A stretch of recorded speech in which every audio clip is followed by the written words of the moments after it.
Bonjour à tous et bienvenue dans cette nouvelle vidéo d'analyse technique journalière. Nous sommes aujourd'hui le lundi 22 janvier 2024 et nous allons effectuer un tour de table des marchés grâce à notre robot Vision de FBT Forex BasketTrading.com. Et avant toute chose, je vous le rappelle qu'en allant sur le site forexbaskettrading.com, vous entrez simplement votre email, votre numéro de compte de trading, le code CAPTCHA, vous cliquez sur Activate, vous téléchargez le robot en version MT4 ou MT5, vous installez le robot et vous pourrez en bénéficier gratuitement pendant 72 heures. Il y a une vidéo tutoriel à ce sujet, comment installer le robot gratuitement. Je vous invite à la consulter si vous voulez savoir comment le faire étape par étape. Alors, on commence maintenant avec notre analyse journalière et qu'est-ce qu'on peut voir immédiatement grâce à notre indicateur Power? Que le New Zealand est à -5. Il y a un yen à -1,5 et un suisse à -3. Donc, le fait qu'il y ait quand même que des autres devises qui ne soient pas à 0, donc à 1 ici également pour l'euro, fait que nous avons des marchés très intéressants. Donc, on n'a rien de sideways aujourd'hui. Maintenant, le New Zealand ne peut pas être weak across the board. Il y en a deux autres qui sont négatives à -1,5, le yen et -3,5, le franc suisse. Mais ça ne lui enlève pas l'intérêt qu'on va lui porter aujourd'hui ensemble. Donc, on regarde avec l'indicateur maintenant Matrix et on peut voir que dans l'historique, il est resté dans le camp négatif pendant un bon bout de temps en oscillant entre les -2 et les -5. Donc très très intéressant New Zealand et on va commencer avec cette devise-là. Alors, Australienne New Zealand, voilà, on a un Australien à +1. Les marchés étaient assez sideways auparavant, comme vous pouvez le voir. On a ici une zone de support, on a un range d'une manière générale. Puis la première lock, encore une fois, on le répète, parfois la première lock reste encore dans le range, la deuxième lock est plus basse. Donc la première lock n'est pas respectée. La deuxième lock, regardez, les prix viennent rebondir vraiment sur sa fermeture. Et puis d'un coup, un petit retracement. Deuxième lock un tout petit peu plus haut. Par contre, la troisième lock, pardon, mais la troisième lock, elle, encore une fois, absolument respectée. Donc, une fois qu'on avait cette troisième lock là, on voit que les prix viennent rebondir sur la médiane au millimètre près, ils n'arrivent pas à la passer. On a une confirmation que vraiment cette lock va être respectée. Grosse envolée.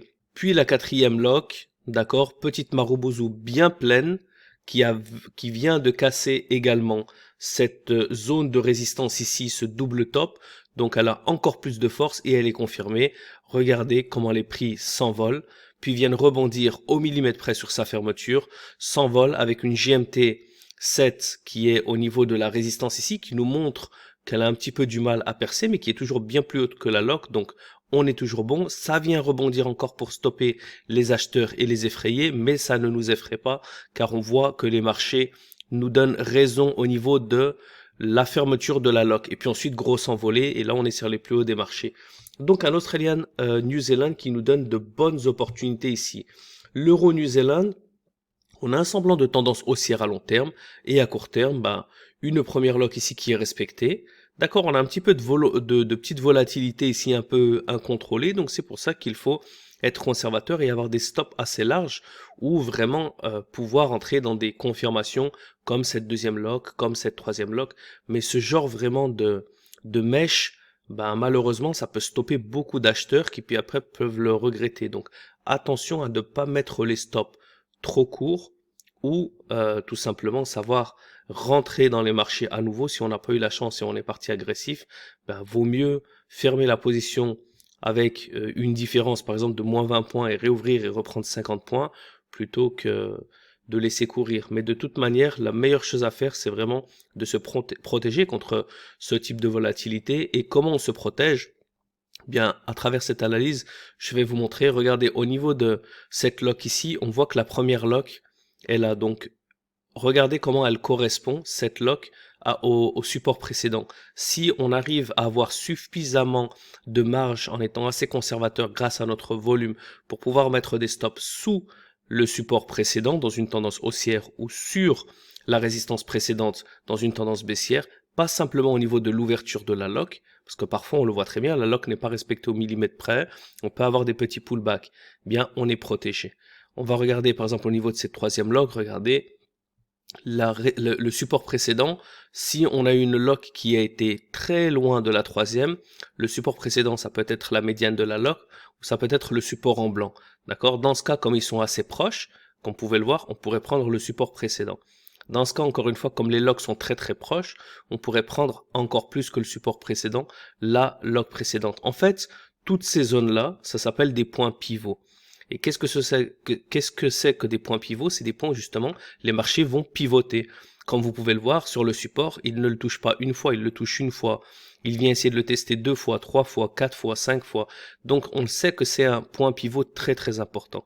Donc c'est pour ça que s'il tient bien, ben par la suite, on peut essayer de mettre sous ce point pivot. Et comme vous pouvez le voir, dans la quatrième lock, même si elle est proche de la troisième, d'accord, les prix viennent toucher la résistance une fois, 2 fois juste en dessous, 3 fois. On a un triple top. Le support combien de fois? Une fois, 2 fois, 3 fois. Encore une fois, au niveau de la médiane et du support. Donc toutes ces zones-là, c'est des zones très très importantes et c'est pour ça qu'elles sont dessinées de manière automatique grâce à toute l'indication visuelle chartiste du robot Vision. Et puis ensuite, on a la GMT7 ici qui vient rebondir juste au niveau de la résistance du range et puis maintenant, les prix s'envolent et tapent des plus hauts.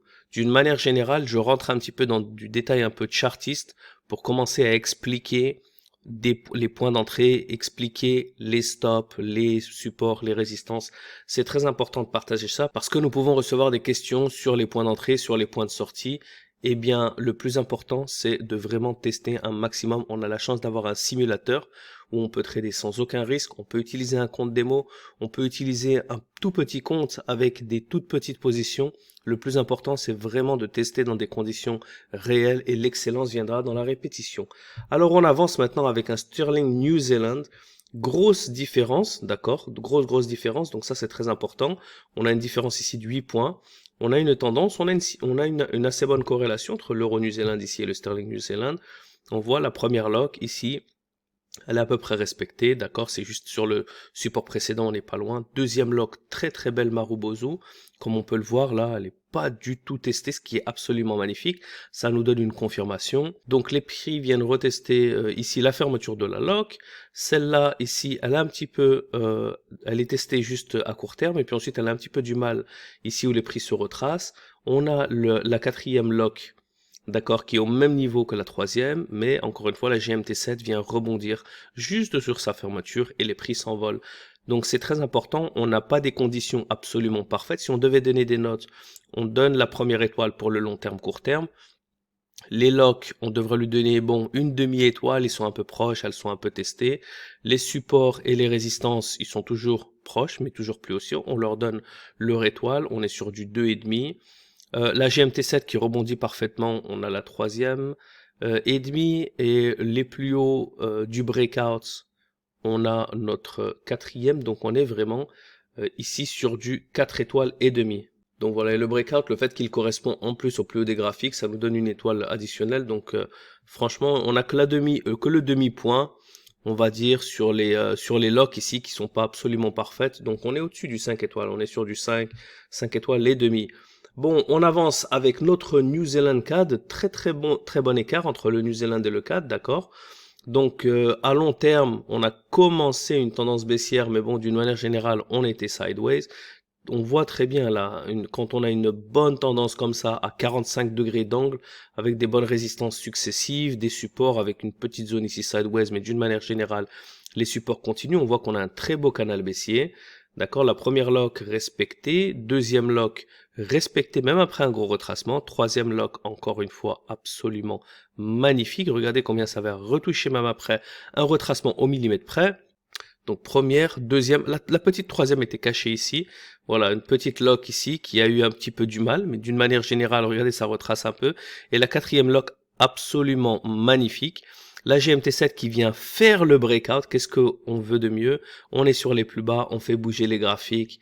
Donc là, franchement, on est sur du 5 étoiles. La seule étoile qu'on ne lui donnera pas, c'est le long terme qui est malheureusement un peu sideways. Sachant que cela ne pose aucun problème, je vous le rappelle, car les prix sont déjà bien plus bas. Si c'était sideways et les prix étaient ici et qu'on n'avait déjà pas atteint les plus bas, là, on pourrait avoir du souci, mais ce n'est pas le cas. Les prix ont déjà été bien percés au niveau du support dans cette tendance baissière. On avance sur notre New Zealand Suisse. Les deux sont négatifs, ça se traduit directement sur les graphiques avec un marché très choppy en dents de scie, on laisse de côté. On avance avec le New Zealandian, ils sont tous les deux négatifs et on a quelque chose d'assez similaire. Regardez ici un grand V inversé, ici un marché très choppy avec des supports qui montent puis qui descendent, même chose pour les résistances et des prix qui se terminent au milieu du range, donc totalement inintéressant. On terminera avec notre New Zealand dollar qui a un semblant de tendance baissière à long terme. Il est un petit peu bizarre ici parce qu'il rentre très vite dans un range. On voit les supports ici, on a un triple bottom avec les supports qui sont très proches alors que les résistances continuent de descendre. Mais d'une manière générale, voilà, on a une lock ici qui est respectée, la deuxième ici qui a un peu du mal, la troisième ici qui a un peu du mal, la quatrième ici qui tient, surtout avec une GMT7 qui vient de rebondir sur sa fermeture, mais on est quand même sur des plus bas.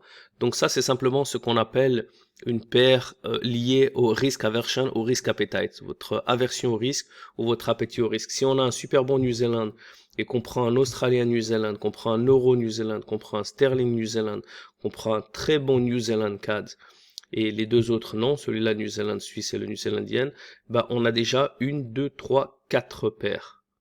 D'accord? Et on peut décider d'en rajouter une cinquième ou pas. De manière générale, lorsqu'on a de très bons cas de figure comme ça et que de toute manière on est sur des plus bas des graphiques, on a quand même une tendance, on a une GMT7 qui confirme, on a quand même une assez bonne note, donc ça c'est quelque chose qu'on pourrait prendre. Après, si on essaie simplement de prendre des 5 étoiles, ce n'est pas du 5 étoiles, mais on a quand même une étoile en long terme.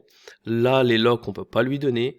Les supports et les résistances, on peut lui donner une demi-étoile, parce que quand même, il continue de descendre les résistances et les supports aussi.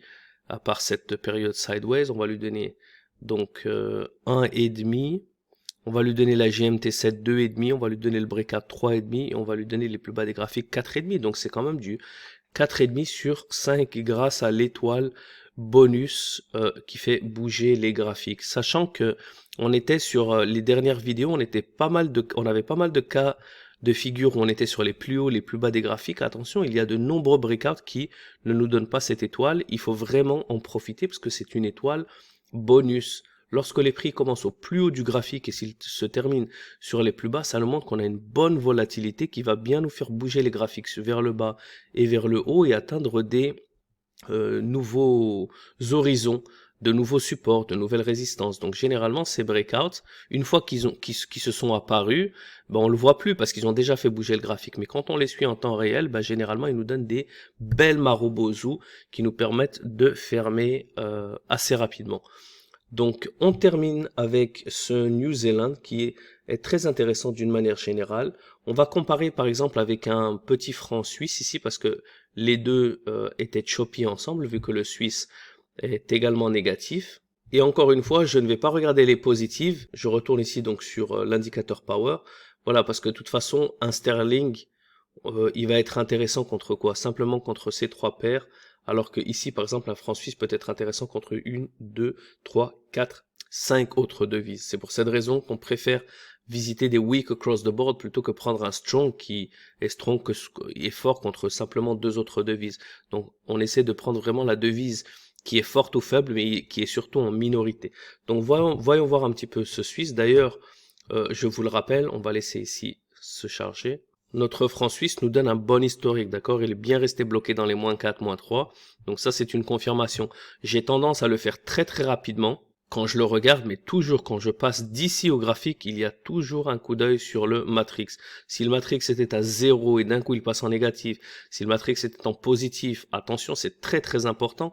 S'il était en positif, il repasse en négatif, potentiellement je peux complètement annuler la prise de position de cette devise. Donc le matrix, on le regarde rapidement, on regarde un peu l'historique, ce qu'il nous donne, mais c'est un oscillateur du power qui est très très important parce que vous allez voir maintenant, s'il nous montre qu'il est bien resté scotché dans cette zone négative, et ben ça va se confirmer et ça va se traduire sur les graphiques. Alors Australian Suisse, voilà, regardez là, par contre les marchés étaient très très choppy et ça nous fait un gros renversement. On vient à peine de casser la résistance. La GMT7, voilà, une lock bien plus basse ici, elle a du mal, la troisième lock, visuellement c'est simplement pas beau à voir, les supports descendent et remontent, on va le laisser de côté. Par contre, voilà, le CAD suisse, ici, on a quelque chose déjà de plus intéressant. À long terme, on a une tendance baissière, on a une lock ici qui est à peu près respectée, on a une deuxième lock ici avec un petit retracement. Bon, troisième lock, absolument magnifique. Les prix viennent simplement toucher ici son ouverture et sa fermeture, et puis ça s'envole. Et une dernière lock, regardez comment elle est bien ici touchée au niveau de sa médiane et de sa fermeture, et les prix viennent rebondir encore ici sur sa fermeture, et une GMT7 qui est ici sur la résistance du range. Donc très très joli CAD suisse avec de très bonnes opportunités. Donc le Swiss yen, c'était l'autre devise négative, le yen. L'euro suisse, bah voilà, c'est vraiment c'est une bonne surprise ce Suisse, parce que si jamais on regardait simplement la plus forte et la plus faible, on peut passer à côté des cas de figure comme ça qui sont extrêmement intéressants. Regardez-moi ce cas d'école. On a ici la tendance long terme, on a des supports très réguliers, des résistances très régulières, une lock absolument respectée, deuxième lock respectée, troisième lock respectée, quatrième lock ici, les prix redescendent un tout petit peu plus bas, mais une GMT7 qui rebondit juste sur la médiane, donc elle est toujours respectée. On est sur les plus hauts des graphiques, on est sur le breakout, donc vraiment je pourrais lui donner du 5 étoiles et demi à cause de toute cette petite zone là, mais on est vraiment très très bon sur l'euro suisse. Voyons voir sur le sterling suisse. Voilà, le sterling suisse assez similaire, d'accord. On a deux locks ici qui sont à peu près égales, mais on a une très bonne Marubozu qui est respectée. Encore une fois, la nouvelle lock qui confirme la tendance, et la dernière avec une GMT7 qui rebondit au millimètre près sur la dernière lock. Et encore une fois, il faut comprendre ces corrélations.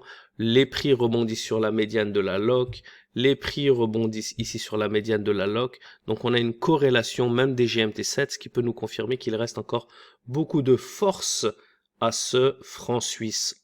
Enfin, quand je dis beaucoup de force haussière.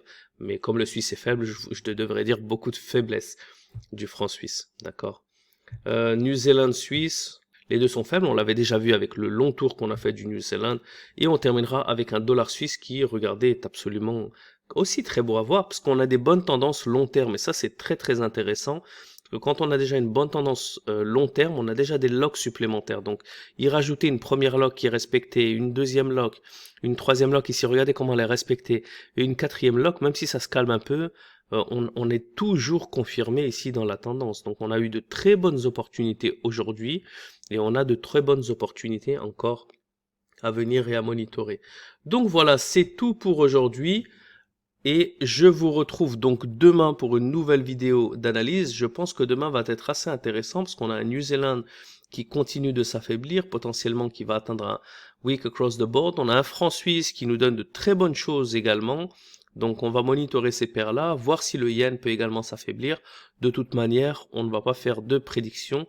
On vérifiera demain l'évolution de ces devises pour trouver de nouvelles opportunités. Je vous le rappelle qu'en allant sur le site forexbaskettrading.com, vous remplissez ce petit formulaire et vous cliquez sur Activate. Vous recevrez un email avec une licence gratuite qui vous permettra d'obtenir donc le robot que vous pouvez télécharger ici en version MT4 ou MT5 et l'utiliser pendant 72 heures, et tout cela gratuitement. Je vous souhaite à tous un excellent trading et une bonne semaine.